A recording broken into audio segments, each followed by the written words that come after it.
सभी दोस्तों को एक बार फिर से मेरे YouTube चैनल में स्वागत है। आज हम टेलीग्राम ग्रुप में जो मेरा चैनल है उसमें MCQ माध्यम से क्विज़ कराया जाता है। तो एक डेमो आप लोगों को दिखाना चाहते हैं हम, ताकि जो लोग अभी तक मेरे टेलीग्राम चैनल से नहीं जुड़ सके हैं वो जुड़ जाएं। तो ये आप देख सकते हैं कि डे 125 यानी 125वां क्विज़ है। 125वां क्यूज़ है। इससे पहले 124 संपन्न हो चुके हैं। ये 125वां क्यूज़ है। इसमें यूनिट 3 DLED का किया गया है, 25 क्वेश्चन का है। तो चलिए आपको दिखाते हैं कि MCQ मोड में ये कैसे क्विज़ है। आपको अगर अच्छा लगे तो आप ग्रुप से ज्वाइन होएं, ना अच्छा लगे ना ज्वाइन करें, कोई बात नहीं। तो अब ये स्टार्ट होने वाला है। पहला प्रश्न है, NCF का विस्तृत रूप क्या है। देखिए इसमें 4 ऑप्शन है। तो हम लोग जानते हैं कि NCF का विस्तृत रूप होता है नेशनल करिकुलम फ्रेमवर्क। तो इसको हम क्लिक कर देंगे और ये देखिए सही हो गया। उसी तरफ दूसरा क्वेश्चन है, बाल विकास का कौन सा सिद्धांत यह बताता है कि शारीरिक विकास की दृष्टि से पिछड़े बालक संवेगात्मक, सामाजिक एवं बौद्धिक विकास में भी उतने ही पीछे रह जाते हैं। तो इसमें हम ये ऑप्शन मारेंगे। देखिए ये गलत हो गया। विकास क्रम की एकरूपता का सिद्धांत गलत हो गया। सही आंसर होगा परस्पर संबंध का सिद्धांत। अब तीसरा क्वेश्चन देखेंगे, निम्नलिखित में से कौन एक मनोवैज्ञानिक तत्व नहीं है। ऑप्शन है अभिरुचि, आकांक्षा, अभिवृत्ति, धार्मिक संगठन।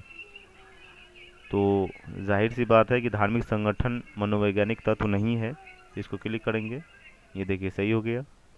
फिर अब देखिए चौथा क्वेश्चन, विद्यालय की शिक्षा व्यवस्था का केंद्र बिंदु होता है। तो इसमें हम देखेंगे पाठ्यचर्या है, विद्यालय भवन है, विद्यालय के उपकरण हैं, पुस्तकालय की पुस्तकें हैं।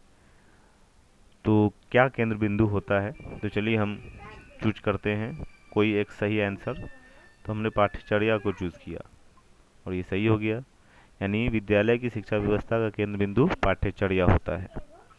अगला क्वेश्चन है, किस पाठ्यचर्या की रचना आदर्शों, विचारों एवं शाश्वत मूल्यों के आधार पर होती है। ऑप्शन है यथार्थवाद, आदर्शवाद, प्रकृतिवाद, प्रयोजनवाद। तो इसका सही आंसर हो जाएगा आदर्शवाद। देखिए सही हो गया। उसी तरह छठा क्वेश्चन, विकास कभी न समाप्त होने वाली प्रक्रिया है, यह विचार किससे संबंधित है। एकीकरण का सिद्धांत, अंतः संबंध का सिद्धांत, निरंतरता का सिद्धांत और अंतः क्रिया का सिद्धांत। तो विकास किसी बालक का हो या व्यक्ति का, वो हमेशा चलते रहने वाली प्रक्रिया है। तो इसीलिए हम देखेंगे इसमें निरंतरता का सिद्धांत। ये सही हो गया। अब 7वां क्वेश्चन है, बाल विकास का कौन सा सिद्धांत यह बताता है कि एक बालक पहले पूरे हाथ को, फिर उंगलियों को और फिर हाथ और उंगलियों को एक साथ चलाना सीखता है।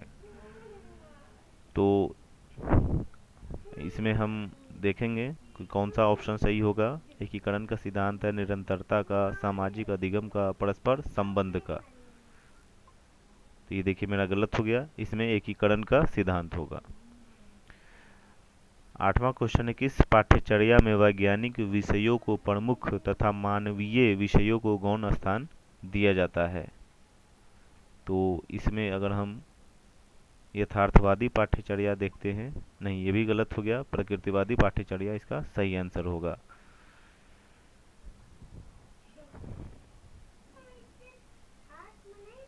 अब अगला क्वेश्चन,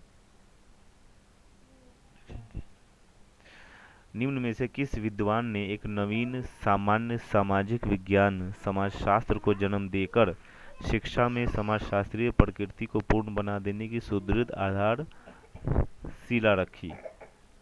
अगस्त कॉम्टे, रस्क, लुमले, मुनरो। कौन सा शिक्षाविद होगा। तो अगर हम ये देखते हैं अगस्त कॉम्टे सही हो गया। उसी तरह 10वां क्वेश्चन है, प्रयोजनवादी पाठ्यचर्या में निम्न में कौन एक प्रमुख विषय के रूप में शामिल नहीं होता है।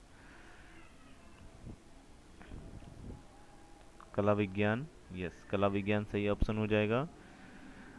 11वां क्वेश्चन है, विकास एक क्रमिक एवं मंद गति से चलने वाली प्रक्रिया है, यह कथन किसका है? स्किनर। सही, यानी स्किनर ने कहा है कि विकास एक क्रमिक एवं मंद गति से चलने वाली प्रक्रिया है। अगला क्वेश्चन है, किस विचारधारा के अंतर्गत वैज्ञानिक विषयों की अपेक्षा मानवीय अध्ययनों पर विशेष बल दिया गया है? तो इसमें हम देखेंगे कि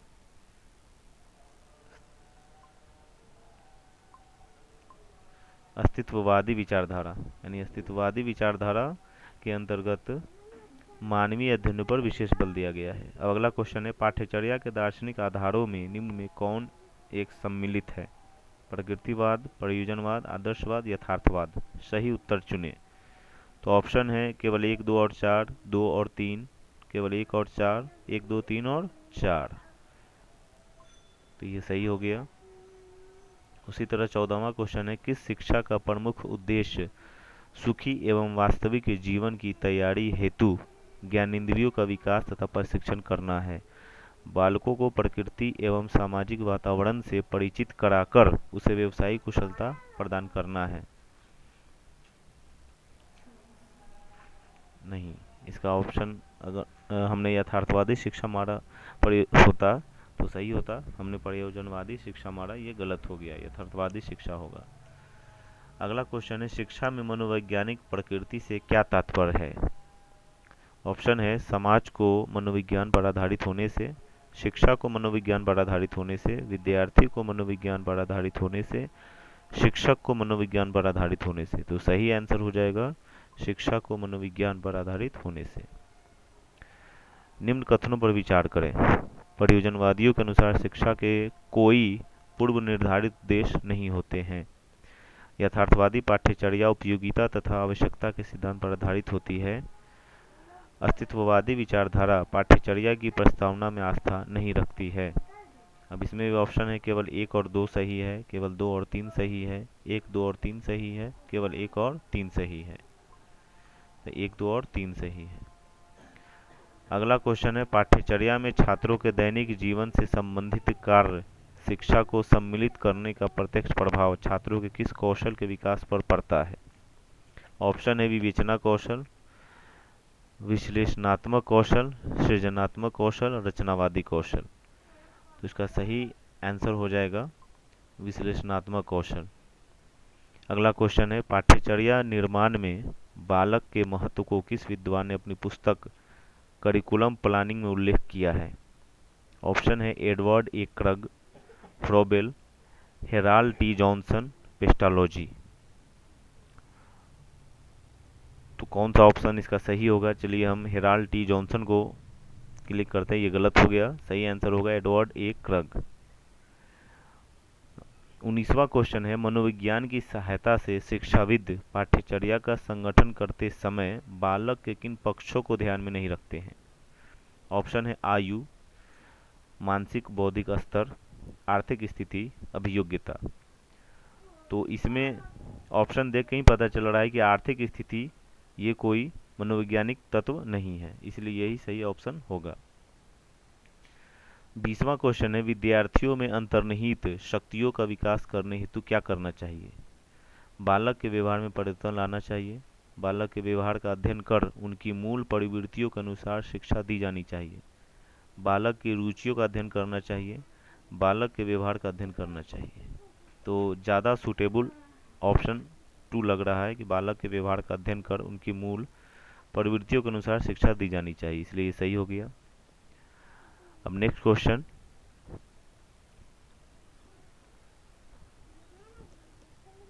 कभी कभी नेटवर्क के कारण क्वेश्चन आने में थोड़ा समय लग सकता है।